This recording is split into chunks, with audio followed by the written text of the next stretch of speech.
The Fox and the Stork. At one time, the fox and the stork were on visiting terms and seemed to be very good friends. So, the fox invited the stork to dinner, and for a joke, put nothing before her but some soup in a very shallow dish. This, the fox could easily lap up, but the stork could only wet the end of her long bill in it, and left the meal as hungry as when she began. "I am sorry," said the fox, "the soup is not to your liking." "Pray, do not apologize," said the stork. "I hope you will return this visit, and come dine with me soon." So, a day was appointed when the fox should visit the stork. But when they were seated at the table, all that was there for dinner was contained within a very long-necked jar with a narrow mouth. The fox could not insert his snoot to get to it. All he could manage to do was lick the outside of the jar. "I will not apologize for the dinner," said the stork. "One bad turn deserves another."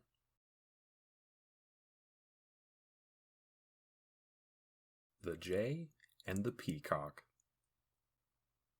A jay was venturing into a yard where peacocks used to walk, and found there were a number of feathers which had fallen from the peacocks when they were molting.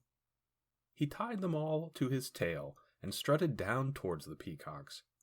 When he came near them, they soon discovered the cheat, and striding up to him they pecked him and plucked away his burrowed plumes. So, the jay could do no better than to go back to the other jays, who had watched his behavior from a distance, but they were equally annoyed with him, and they told him, "It is not only fine feathers that make fine birds."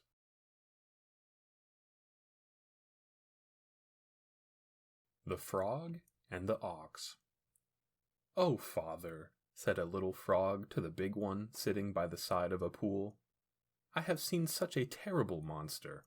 It was as big as a mountain, with horns on its head, a long tail, and it had hooves divided in two." "Shush, my child," said the old frog. "That was only Farmer White's ox. It isn't so big, either. He may be a little bit taller than I, but I could easily make myself quite as broad, just you see." So he blew himself out, and blew himself out, and blew himself out. "Was he as big as that?" asked the big frog. "Oh, much bigger than that," said the young frog. Again the old one blew himself out, and asked the young one if the ox was as big as that. "Bigger, father, bigger," was the reply.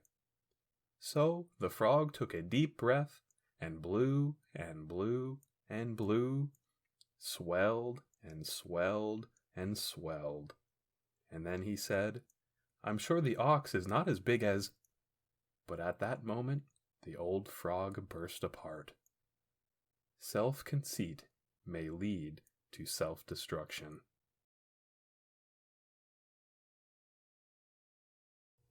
The Tale of Androcles.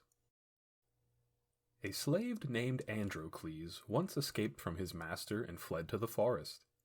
As he was wandering about there, he came upon a lion lying down, moaning and groaning.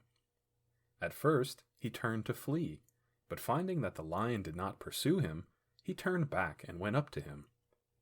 As he came near, the lion put out his paw, which was all swollen and bleeding, and Androcles found out that a huge thorn had gotten into it, and that was what was causing all the pain.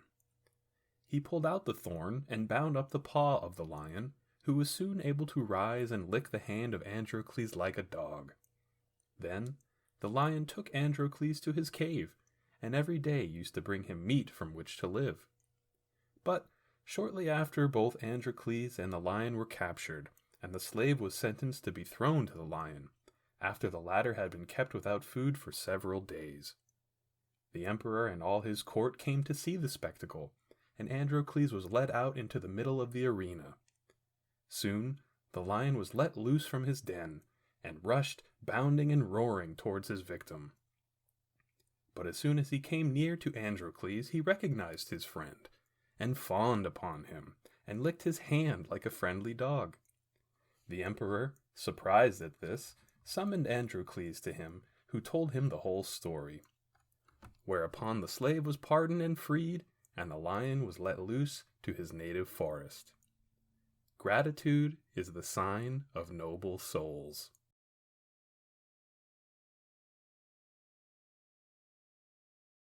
The Bat, the Birds, and the Beasts. A great conflict was about to come off between the birds and the beasts. When the two armies were collected together, the Bat hesitated of which side to join. The birds that passed his perch said, "Come with us." But the Bat said, "I am a beast." Later on, some beasts who were passing underneath him looked up and said, "Come with us." But the Bat said, "I am a bird." Luckily, at the last moment, peace was made, and no battle took place after all. So the Bat came to the birds and wished to join in the rejoicing, but they all turned against him, and he had to fly away. He then went to the beasts, but soon had to beat a fast retreat, or else they would have torn him to pieces. "Ah," said the Bat, "I see now.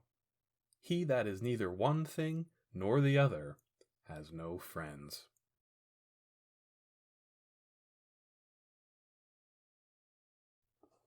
The Hart and the Hunter. The Hart was once drinking from a pool and admiring the noble figure he made there. "Ah," said he, "where can you see such noble horns as these, with such antlers? I wish I had legs more worthy to bear such a noble crown. It is a pity that they are so slim and slight." At that moment a hunter approached and sent an arrow whistling after him. Away bounded the Hart, and soon, by the aid of his nimble legs, was nearly out of sight of the hunter. But not noticing where he was going, he passed under some trees, with the branches growing low, in which his antlers were caught, so that the hunter had time to come up. "Alas, alas!" cried the Hart. "We often despise what is most useful to us."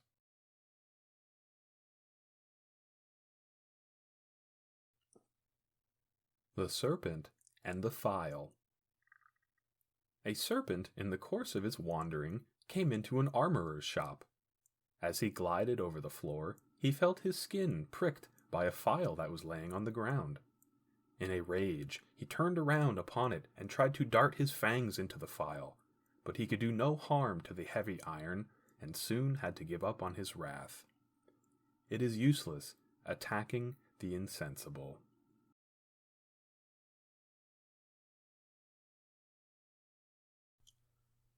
The Man and the Woods. A man came into the woods one day with an axe in his hand, and begged all of the trees to give him a small branch, which he wanted for a particular purpose. The trees were good-natured, and gave him one of their branches. What did the man do? But he fixed one of those branches into the axe head, making his axe whole again, and soon set to work cutting down tree after tree.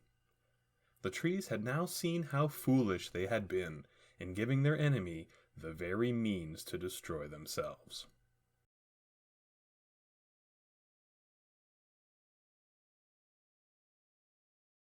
The Dog and the Wolf. A gaunt wolf was almost dead with hunger when he happened to meet a house dog who was passing by. "Ah, cousin," said the dog, "I knew how it would be. Your irregular life would soon be the ruin of you. Why do you not work steadily as I do, and get your food regularly given to you?" "I would have no objection," said the wolf, "if I could only find a place of my own." "I will easily arrange that for you," said the dog. "Come with me to my master, and you will share my work." So the wolf and the dog went towards town together. On the way there, the wolf noticed that the hair of a certain part of the dog's neck was very much worn away, so he asked him how that had come about. "Oh, it is nothing," said the dog. "That is only the place where the collar is put on at night to keep me chained up. It chafes a bit, but one soon gets used to it." "Is that all?" said the wolf. "Then goodbye to you, master dog. Better to starve free than to be a fat slave."